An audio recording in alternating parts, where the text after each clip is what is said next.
Hola, ¿qué tal? Hoy vamos a presentar a un paciente con lesión de rodilla, el cual se llama Juan Pérez, tiene una edad de 28 años, masculino y es jugador amateur de fútbol. El motivo de consulta es dolor en la rodilla derecha tras una torcedura jugando fútbol hace una semana. Bien, como tal la historia clínica, sus antecedentes personales sin enfermedad crónicas conocidas, antecedentes deportivos, entrenamiento 3 veces por semana y partidos los fines de semana. Inicio del dolor es a partir de la aparición tras un movimiento brusco de torsión en la rodilla al cambiar de dirección.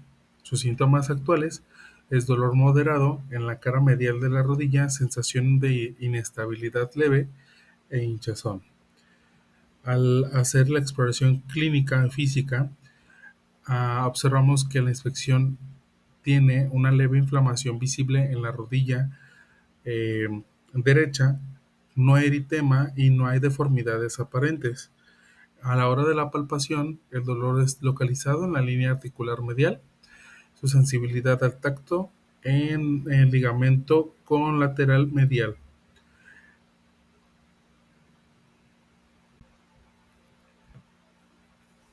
En la parte de la goniometría, en la primera instancia vamos a hacer la extensión de rodilla, por la cual la posición del paciente es en decúbito ventral, con el miembro inferior de posición cero y el fémur estabilizado con una almohada colocada debajo del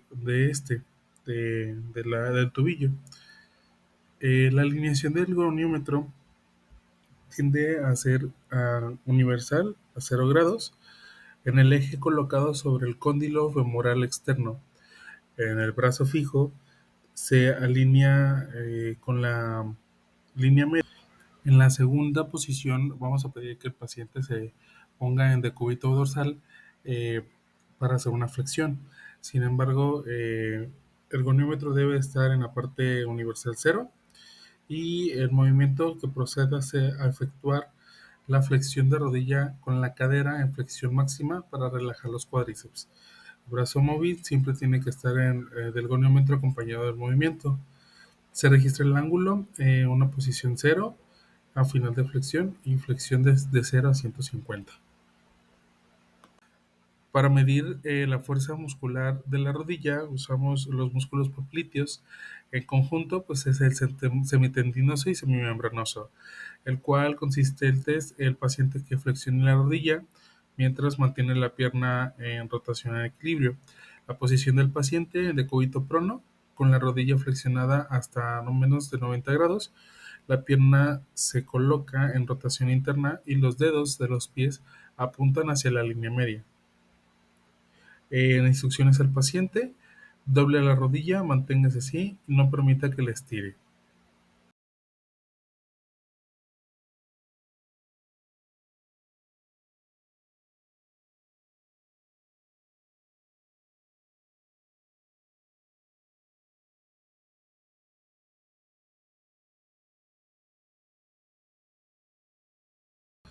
Empezamos con las pruebas funcionales y la primera es la prueba de Tesali. Esta prueba es con el procedimiento que el paciente se pone de pie, primero apoyado descalzo sobre la pierna sana. El explorador lo sujeta cogiendo sus brazos extendidos. Se pide al paciente que realice una flexión activa de 5 grados de la rodilla y que rote el cuerpo 3 veces hacia adentro y hacia afuera. Posteriormente se repite la exploración con 20 grados de flexión. La valoración de la aparición del dolor en la hendidura articular que se sugiere una lesión de menisco ipsilateral.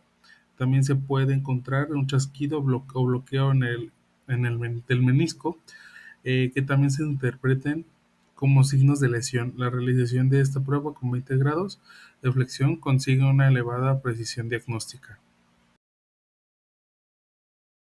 La siguiente prueba es la compresión de Apley. El paciente se coloca en decúbito prono con 90 grados de flexión de la rodilla afectada. El explorador fija el muslo con su propia rodilla y el tiempo que rota la rodilla del paciente ejerciendo unas veces presión y otras tracción. La valoración del dolor en la rodilla flexionada cuando se rota la pierna ejerciendo tracción sugiere una lesión de los ligamentos o la cápsula, mientras que la aparición del dolor cuando se ejerce presión indica más una lesión del menisco. Cuando existen roturas de dolor con la rotación interna sugiere una lesión de menisco interno o del aparato cápsulo-ligamentoso lateral, mientras que el dolor asociado a la rotación externa indica una lesión del menisco interno o del aparato cápsulo-ligamentoso medial. La prueba de Lachman en decúbito prono, el paciente está en decúbito prono, el explorador sujeta la parte proximal de la tibia desde la parte lateral, el tiempo que se fija la parte distal de la pierna de la axila.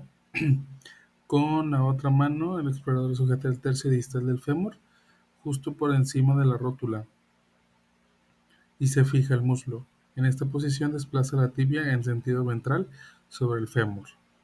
En la valoración se sospecha la existencia de una lesión del ligamento cruzado cuando se demuestra el deslizamiento de la tibia sobre el fémur.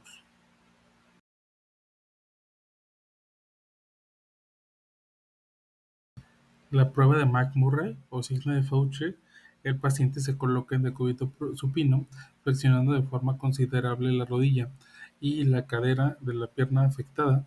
El explorador agarra con una mano la rodilla del paciente y con la otra del pie.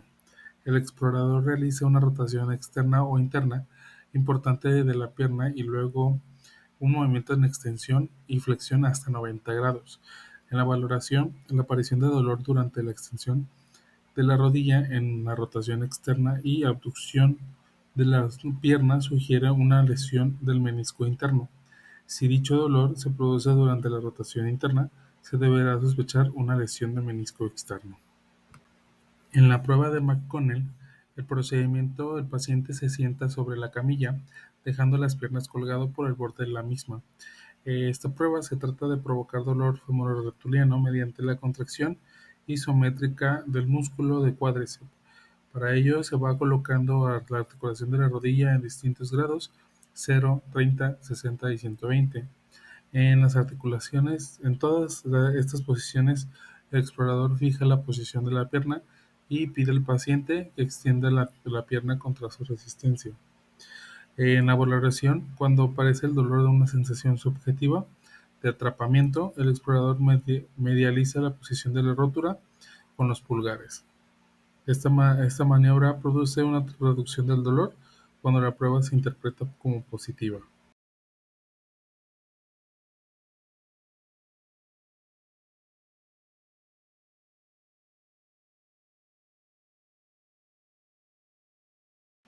Por último, estamos midiendo la circunferencia del cuádriceps. Se utiliza una cinta métrica para medir la circunferencia del muslo en el punto específico que es la rótula, generalmente 15 centímetros aproximadamente, al polo superior de la rótula. En cuestión de la medida, nos da alrededor de 42 centímetros en circunferencia. Y para finalizar nuestro caso clínico, sobre todas las pruebas funcionales, la medición de la fuerza y el rango de movimiento, optamos por una lesión del ligamento cruzado anterior, ya que pues nos da positivo casi todas las pruebas funcionales y es todo por hoy. Gracias.